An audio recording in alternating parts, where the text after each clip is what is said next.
Okay guys, welcome back to my channel. By the title, you already know what kind of video this is. So let's jump right into it. I'm not talking about this in any particular order.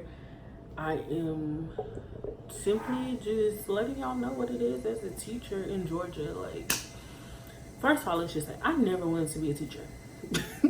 That was never a dream. Like, you know how people, no, that was not me. I want to be a therapist, a marriage and family therapist to be exact. Okay, first, exit my video. The door. If you believe that just because teachers have holidays, summers, all of that off, and you feel like we make what we're supposed to make because we have those days off, go ahead and exit my video, because first of all, you're ignorant and clearly you don't know all the work that we do during the year. Like, within the first month, before school even starts, we're working, okay? So again, if you're gonna come on my video and be negative and say that we're just being greedy or we don't deserve it, like, we're educating the future, and y'all listen to these mumble jumper rappers that they pay millions, that's not doing nothing for the community. So I'm not understanding. So let's talk about the workload. So yes, we have summers off, but guess what? We still have to go to professional development. We still most of us are still thinking about the year, what kind of things we're gonna do, what techniques we're gonna bring into our room, thinking about the kind of kids we're gonna get. Our mind is always thinking about these kids. Like, that is what we do. So for instance, we had just got out of school in May, at the end of May. I had to go in for professional development the first week of June. Like, I couldn't even enjoy my son. Like, I still had to go to work and start planning for this upcoming school year. Again, we work during the summer, so there's so many work. Like, you have to sign up. Like, you have to have so many professional development hours year long. It's not like you sign up before school ends or you sign up through our portal and you have to go.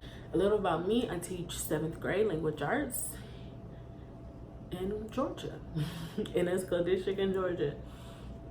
And I'm not gonna say what district, but yeah. Originally, so last year was my first year teaching. The year before that, I was a sub. I started subbing in August of 2018. I started subbing, and sub pay is trash. Like, literally only bringing in, like, if I was really working, and that there's not guarantee that you're gonna get picked up, so I would make like $1,200 a month. And I stayed with my aunt at the time, so of course, like, she was helping me, but I still had like my car note, I still pay my insurance, like stuff like that.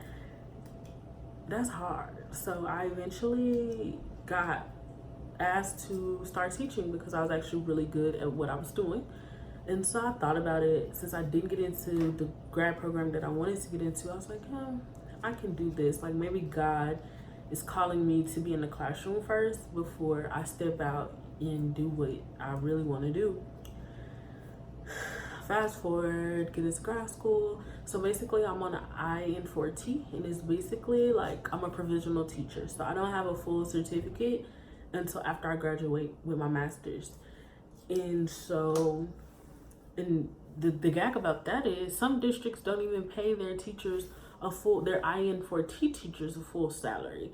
So I got lucky in the district that I'm in, we get paid a full teacher salary, because I couldn't imagine like the workload and only getting paid like half of what they make, and teachers already don't make anything. Like, they're crack, okay? So again, we work during the summer, we do professional development, all of that workshops. Like, literally, school starts in like 3 weeks. And we go a week before the kids go. Like, we put in work. Some days when the kids are out, we're at work, like, in our rooms. On average, like, teachers do not leave the school until like 8, 6, 7 p.m. Like, we spend a lot of time after school. We're on salary. After that bell rings after school, you're done. Like, you're not on the clock anymore. Like, you're not getting paid. You're doing it because it has to get done. Like, the data. Y'all, I'm about to go on the rant, but that's a whole nother video. The data, grading papers, lesson planning, any other things that you take on when you are an educator. Like, you wear many hats. Like, you don't know how many times, like, we get kids that come up to us and you become mama, you become the counselor, you become daddy, you become the preacher, you become everybody to these kids, but we're paid trash. Like, and it's so frustrating because I become so passionate. I love kids, and I'm an advocate first. And then, but you pay a teacher like we're nothing. They pay teachers like we're nothing. And and if you see me looking down, I probably move it. I have my iPad here with just some things that I wanted to talk about. It's not in any particular order. So I forgot what I was talking about. Oh my God. Sorry guys if I kind of jumped because I don't remember where I was. Like, I know, like, I'm an advocate first.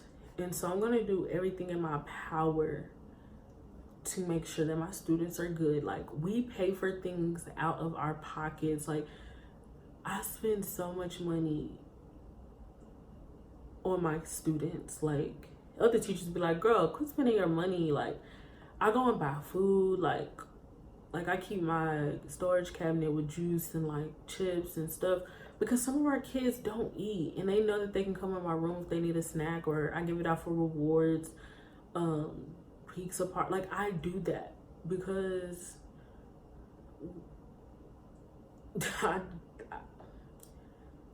that's just who I am. I'm like a whole mama with no kids.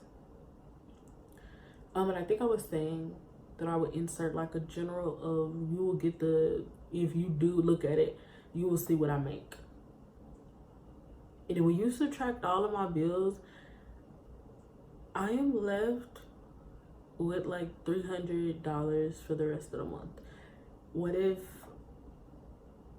an emergency happens? What if something with my car happens? What if, like, there's so many what ifs, and we really don't have any cushion. Like, you gotta eat, you gotta have gas, you gotta do all these things that are not necessarily the bills that are taken out every month. I recently moved, so now I have to pay rent, and yeah, I have a roommate, but like, I'm one of them people, like, you can't always depend on other people to do their part, so I do what I gotta do, like, period. My district is doing performance pay. I don't think performance pay should be in the education system, but when you think about it, education ain't nothing but a corporation, so it's about business. And I just got done reading We Want to Do More, Abolitionist Teaching in America. I think that's what's called, but I know that We Want to Do More, and it's by the professor Dr. Bettina Love. Amazing author, y'all. This book, like, again, another video about how I feel, but y'all are treating us like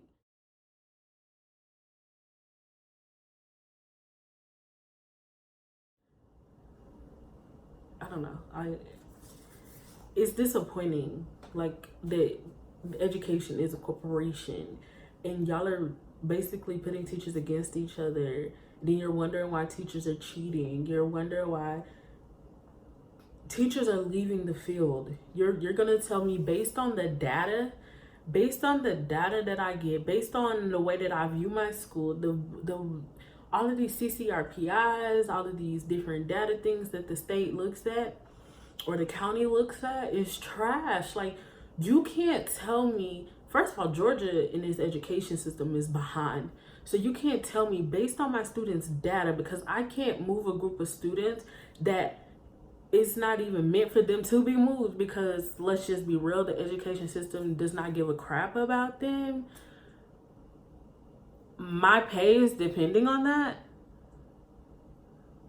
The way, like, and then you have administrators coming into your room once, twice a semester, and based on 30 minutes, you mean to tell me that's how I'm gonna get, like, that determines if I move up? Like, so I don't like to pay for performance, for performance, because technically, like, we'll move up each step. Like, so I moved up a step for my first year, so it's like 0, 1, 2, 3, 4. Instead of getting paid on experience, you're getting paid on your performance, your kids' performance, the school's performance. So I moved up a step, but there's always a chance that a teacher doesn't move up a step. Like, and now they're just stuck at that pay grade. Like, and that sucks. Even though the step isn't a lot, but it's growth. Like, you're getting more. So I don't like pay for performance. Like, it puts too much competition on teachers when it should be really about the kids at the end of the day. So the average pay in my district is about $55,000. I don't even know what that looks like. The superintendent, guess how much he makes? Mr. CEO, then superintendent. Gotta make sure you note that. He makes about